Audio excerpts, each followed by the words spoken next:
We start our award-winning India Ultimate Wildlife Multi-Safari, leopards, tigers, and palaces, in a small village in Rajasthan called Siana. Siana is so far out in the middle of nowhere that they see maybe 60 Westerners a year. It's incredibly remote.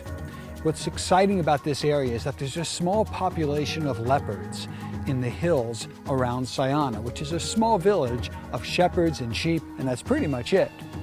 Now, when we first came into the scene and we knew about the leopards, we found out that what was happening was the leopards would come down from the hills and they would kill a sheep, and then the shepherds would try and kill the leopards. They'd poison sheep carcasses.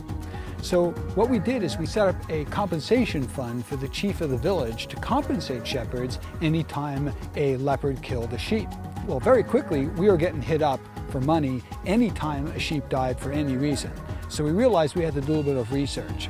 So we commissioned a study, and we found out that the average shepherd was losing only 2 sheep a year to leopards, but about 30 sheep a year to hoof and mouth disease. So we created, with the same money, a vaccination program for hoof and mouth disease.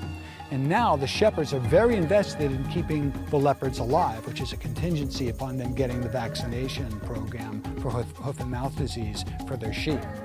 In addition, we sat down with the tribal leaders in the village and we tried to spread the wealth around.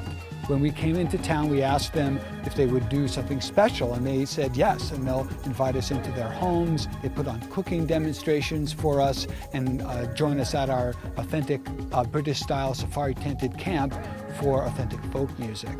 It's a really exciting experience up in Siana. We'll do safaris by jeep, usually in the dawn and dusk hours, predominantly to see the leopards. And we'll also do a safari by camelback as well.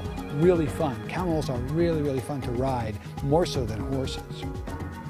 You'll also get a chance to feed the children of the village a meal, which is one of the most really heartwarming experiences on the entire trip.